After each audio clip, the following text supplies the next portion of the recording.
Good morning, Bill. You say this is not so much about the CIA, but CYA. What do you mean?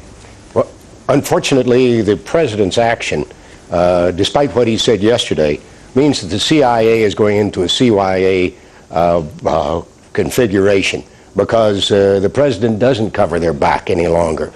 And what he has said about the previous use of techniques, how they were dangerous, and while he was campaigning, last year, he called them torture.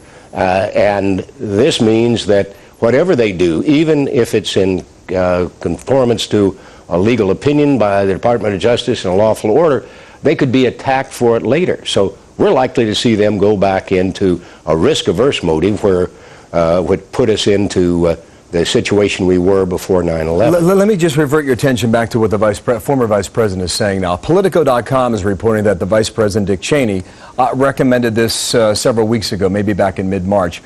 What do you make of his suggestion that the Obama administration could go further, or should go further, rather? I watched the Cheney interview last night, and I agreed with him because many of the people on the left who are attacking the use of any interrogation techniques were saying, oh, they weren't effective. But we know from the CIA, we've had full discussions about the effectiveness in classified hearings, and I believe now it's been stated publicly by the former director, Mike Hayden, that over half of the information we have on Al-Qaeda and at the time and the planned attacks came from questioning detainees, specifically Abu Zubaydah and Khalid Sheikh Mohammed. So go ahead and make that public, yes or no? Yes, of course. If you're going to attack the techniques as being harsh and not effective, number one, I think everybody now can see the very stringent limits that the Department of Justice put on CIA operatives, and number two, they also need to be able to weigh how it has kept the country safe against an attack on the West Coast, safe against cooperation with Jemaah Islamiyah, a Southeast Asia terrorist organization allied with Al-Qaeda. Now, there's a pending court case, apparently, the White House is suggesting, that gave them little room to maneuver on this issue. Do you believe that's the case?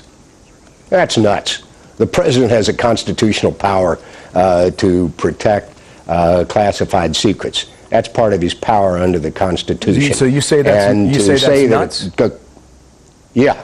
To say that a court is going to require him to disclose this. I believe the president has the power to keep these keep secrets done, and no statute can make him reveal it. I believe that any order by a court would ultimately have to be overturned, because I don't believe there's any grounds for saying the president is not using his lawful constitutional powers. Yeah. Senator, thank you for your time today. Appreciate your opinion. Kid Bond out of Missouri and Washington today.